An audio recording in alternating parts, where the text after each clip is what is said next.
Cool, so we just learned how we can use JavaScript to kind of dynamically inject a header into the page. And we need to kind of take that a step further, in my opinion, because if you look at the home page here, we have a lot of repetitive logic, okay? So if you go to the index file, you'll see that we have like the 3 divs called class of preview, and they're very, very similar, right? They're all like the same structure, and it would make more sense if we also abstract that into like some type of function where we can maybe take data, such as like the title in the paragraph, and just have it render out this component for us 3 times, right? You just loop over something and render it. Again, with this example with 3 preview posts, it's not that big of a deal, but let's say our homepage had like 10 of them, right? So we'd have to copy and paste this 10 times just to get this working. And then also down the road, since this is connected to a backend, it's gonna make a lot more sense to have this generated off of some data that we fetch dynamically. And we're gonna kind of dive more into that in a bit when we get to like the backend section, but we're just going to keep on practicing our skills with using JavaScript to dynamically render out DOM elements. So with that being said, let's try to do kind of the similar thing that we did with the header, but for these preview posts. So I'm going to make a new script called index.js. You can put it in a JavaScript file if you wanted to. I'll put it here. And this will be all the logic that we want to write out for our home page, okay? All right, so we have a index.js file created. And what we want to do is basically import that here in our index file. So I can say import index.js, and that will basically pull it in like we did the header. So that's nothing new. Let's just make sure this is working. So if I go to the network tab and kind of collapse all this stuff, refresh the page, we see that an index.js file was fetched. Okay. And again, we can also add like a console log that says like hello world, just if we want to make sure that the script is being executed. And we see down here it prints out hello world. So we're in a good position right now. So the idea again is that we want to take this preview and kind of dynamically inject it into the preview section one by one, okay? So we want to generate all 3 of these previews dynamically and then append them inside of this div as a child. But before we can dive into that, there's a lot of stuff about JavaScript that I need to actually start talking about so you aren't completely lost. So let's just try to dive into it. A lot of this stuff is going to be, you might consider it easy, you might consider it complex, but if you get lost in any of this stuff, I highly recommend that you spend a lot of time trying to understand it, because these are like the building blocks of JavaScript and programming in general. And if you're ever lost with these building blocks, everything's just going to get a lot harder down the road with this tutorial and every other tutorial out there that you watch. And if you try to build anything yourself, right? So make sure you understand the fundamentals. So the first thing I want to do is I'm going to basically show you how to construct something called an array. So if you remember, we learned how to declare variables. So I can make a variable called posts, and I'm going to define that to an initial value of an empty array. Okay, so this is how you kind of create an array in JavaScript. You have a square bracket and then a closing square bracket. And the purpose of an array is basically anytime you have in a collection of something or a list. So this is a really good example where we have like an array or a list of posts. You probably want to use an array. And inside the array, the syntax for storing items in the array is you can do like 1, 5, you can store whatever data types that you want. So I could store like a string. I could also store an object if I wanted to. So now we have an array of 4 items. And to access those slots of the array, you can basically access them like so. I can say post. Actually, let me rename this to posts. And to access the first element of the array, you actually have to provide it a 0 index, right? It's kind of confusing, but it'll make sense when you just do it enough. So if I wanted to print out the first index of the array, we can go ahead and do that down here. So I'll refresh the page and notice that that prints out 1, right? So that is the 0th index. I think I said the first index on accident, but that is index 0. And then if you slowly increment that to like 1, you'll notice that it's going to print out 5 down here. And then we can go to 2, print that out, prints out hello world. And then we can go to 3. That prints out an empty object. Now, if you go out of bounds, it's just going to print out undefined for you, right? So keep that in mind. Usually you index the array or you access the elements in the array using like a numeric index starting from 0 to the end of the length of the array. But we're going to cover arrays a lot, hopefully. All right, so a quick recap. You can make an array with these square brackets. You can put whatever data type that you want inside of an array. You can expand an array and put as many things as you want into it. But for our particular case, if you remember, we're trying to dynamically generate these 3 preview posts. We probably want to store objects. Okay, so let's just take a step back and just store an object. So let me just go ahead and fix the indentation so it makes more sense. I want to make 3 objects in this posts array, and those 3 objects are going to contain the text and maybe the image that our preview post might need, right? So I'm going to go ahead and copy some of this. So the first object, remember we can do a property in an object by just doing a title colon and put a string. All right, so that post has a title. It probably could also have a description. So let's just go ahead and paste in this lorem ipsum that we generated. And then finally, we probably want to put an image in it as well, which if we go back, I think we can just right click on this and say copy image address. Hopefully that'll work. All right, we don't want the full list here. So I'm just going to go do a /images JavaScript. So at this point, we have an array that has 3 objects, and the first object at index 0, kind of confusing, is going to be that object that we just defined. So I hope at this point you can kind of see how we can use that object to maybe generate some type of HTML dynamically on the fly, and we are going to do that in just a second. Let's just kind of fill out the next 2 objects. All right, so again, we have an array that has 3 elements in it. We can access the indexes of the array by doing posts of 0, posts of 1, or posts of 2. And also they all contain objects that have properties, title, description, and image. So let's try to use this array to actually render out a dynamic HTML object here, okay? So let's go back to the index HTML, and I'm going to put an ID on this section called previews, which will allow us to access it in JavaScript.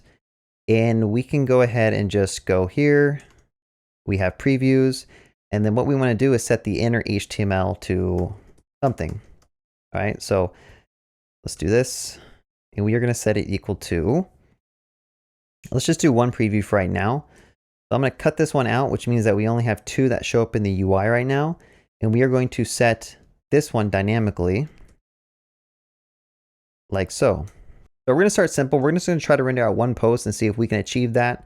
So if I refresh the page, you'll see that we basically overwrote that section with this preview that we had in our JavaScript file.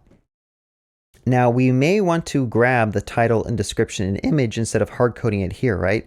The issue with this code here is that this is all hard coded to whatever this title is, but we want to have that dynamically come from the array.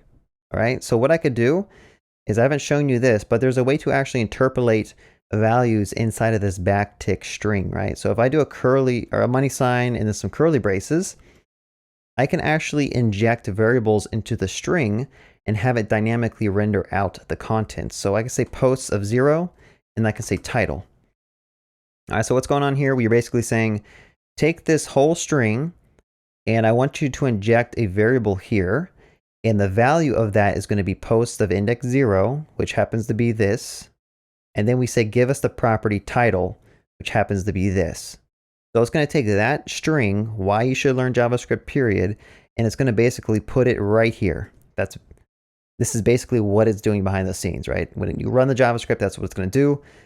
But we're keeping it dynamic here, so we can just kind of put that in depending on the data that comes back. So again, with the paragraph tag, we can do the exact same thing. And instead of title, I'll put description here. And for the image, I could put money sign like this. I could say post of 0, and then I could say image. All right, so now if I refresh the page, it looks exactly like it did before, right? So nothing is broken about this. And just to show you that like this isn't cached, if I delete stuff from this dynamic generated HTML, you'll see that it disappears from the page on the right. All right, so at this point, we need to figure out how do we actually dynamically insert 3 posts, okay? Well, we could just copy and paste this 2 more times and then say like reference index 1 on all these.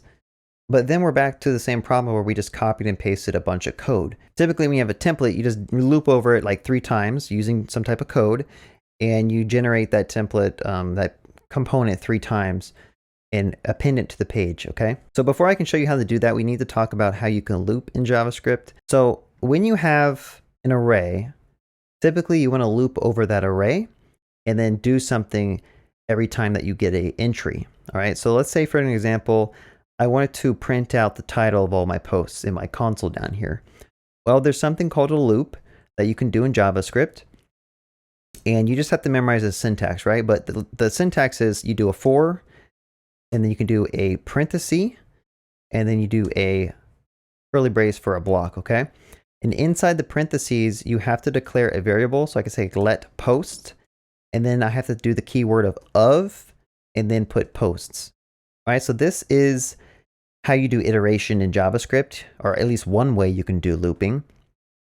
And all this is going to do is it's going to keep on executing this block of code until you've run through all the posts, right? So let me just go ahead and do a console log here, and I'm going to log out post.title. All right, so let's just go ahead and run this, and you'll see down here printed out the title of the 3 posts. So that might be a little confusing, to be honest with you all, if you haven't seen iteration or looping. So I'm going to put a debugger statement in here and show you exactly what's going on. So let's try to understand this a little bit better. And again, if you don't understand this the first time, like, don't feel too bad, because looping can be kind of confusing. So if you see here, we have our debugger kind of stopped on the first part of the for loop. And if I loop over this, you'll see that the title is why you should learn JavaScript. Okay, so that's the first entry in an array. And if we scroll up, that definitely corresponds to this first entry, right? This says why you should learn JavaScript. So also, if I were to step over this, it's going to print out that entry in my console down here.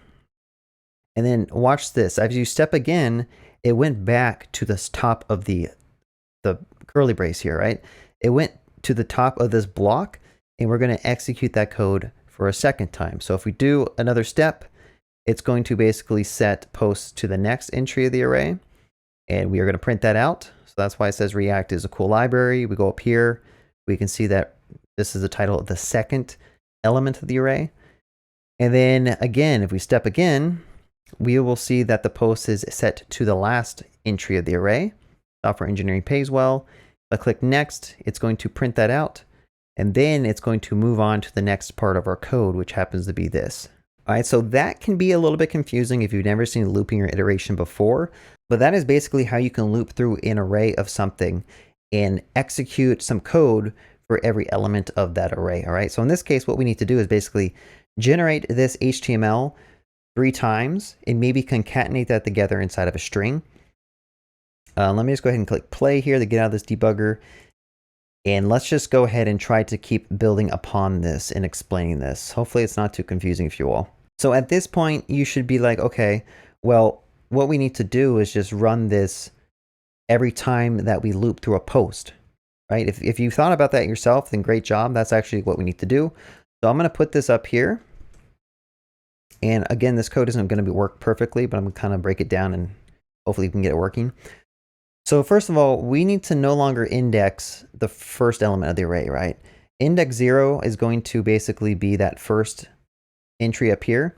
And if we're going to loop over this 3 times, it's just going to keep on overriding the previews HTML with like the latest. So if I were to save this and refresh, notice that it's always going to show the same entry, which is not what we want. So let's just go ahead and remove these brackets here and change this to post. Okay, so if you remember, this post variable is going to be set every time to every element of the array. And now if we refresh, notice that the preview post changed to be the last entry of the array, right? It's still not working exactly how we want, but it's a step in the right direction. Now, the issue why this isn't working is because we keep overriding the DOM element with the new post, right? So it's going to override it with the first one, then the second one, and then the last one. And that is why we only see one thing here. So we actually want to set the inner HTML at the end somewhere. So after we've done the looping, we've probably generated some type of long string. So I could say like all posts, which means that we need to declare a variable up here called all posts is equal to an empty string. And what we could do is just append a preview HTML snippet to that string every time that we loop, right? So this is another thing I'm going to show you. You can do a plus equals for string concatenation. I don't know if I showed you old school string concatenation, but basically If you have a string, you can combine them together by using plus signs. So as an example, bear with me, I could say like const sentence is equal to dog space one, or is equal to dog space jumped space over space the moon, right? So that is how you can kind of combine 4 different sentences into one string. And we are doing the exact same thing here, right? We're basically saying every time we loop, take this large snippet of string and just attach it to the variable that is here. And we're going to kind of walk through this with the debugger so it makes more sense. Let's hit refresh and you'll see that we now get 3 DOM elements show up on the page. Exactly how it was when you first started, okay? So that is how you can dynamically loop through an array of things and then render them out onto the page one by one. Now, the reason this is so important is because when you're connecting to a backend and fetching data, you can't hard code stuff in your front end, right? You need to dynamically generate DOM elements and put them into the page. And this is one way that you can do it. I would recommend that you do a map function instead, which would make more sense, but we don't want to dive into that yet because I haven't talked about functions and different array functions like map and join and reduce and filter. But we'll dive into that hopefully in the coming videos. But just keep in mind that that is one way that you can do it. Let's just go ahead and add the debugger real quick and walk you through this code since it could be kind of confusing, I'll be honest with you all, if you're new to coding. All right, so we have our debugger over here. And we are just going to basically watch what all posts becomes as we step through. All right, so all posts starts with an empty array, which makes sense, right? We just set it equal to an empty array. And then as we step through our array, we're going to basically take this string and concatenate it with the current value of all posts, which happens to be an empty array plus all this. So if I click the next button and hover over all posts, you'll see that on this modal that popped up, or this pop-up window, you'll see that it has 1 preview div in it, right? So if you can imagine, if I click next again and kind of go to the next part, we now have 2 preview posts put onto that string, like they're both concatenated together. Okay, so let's do it one more time. So kind of drive that point home. You click on the 3rd time of the iteration. We now have a string that has 3 preview posts in it. And now we can kind of step out of, we can step out of the loop and then click next, and that's going to overwrite the page with our posts. So one thing you'll notice is that in the index, we still have a bunch of preview things here. Let's just delete those because now all of this is dynamically injected into the page when the JavaScript runs. And that is how you can do it with vanilla JavaScript. Again, if you're using like a server-side rendering language like Mustache or Handlebars, typically you'd probably have like some type of fancy way to say like for each, and then you need to like talk to your locals and say posts, and then usually there's like some way to end that. I'm just pseudocoding right now, but a lot of server-side rendering languages have something like this where anything you put inside of this bracket is going to be pretty much dynamically inserted into the DOM, very similar to how we did it. But we're just doing vanilla JavaScript right here, so this also gets the job done. All right, I'm going to wrap up this video, but I hope you all learned something from this video. We talked about arrays, how you can store whatever objects that you want inside the array, how you can access the individual indexes of the array, and then also I showed you a way to kind of loop over a collection and do some type of logic, right? So in this case, we looped over all the posts, and for every single one, we just keep on attaching on a string to an empty string to basically generate our 3 posts, and we put that in the DOM. So this approach, if you didn't fully understand this, make sure you do understand it, because we're just going to keep on doing something like this, very similar in the coming videos, and probably even make this a little bit more complex by using functions to abstract away a lot of this for loop logic and stuff like that.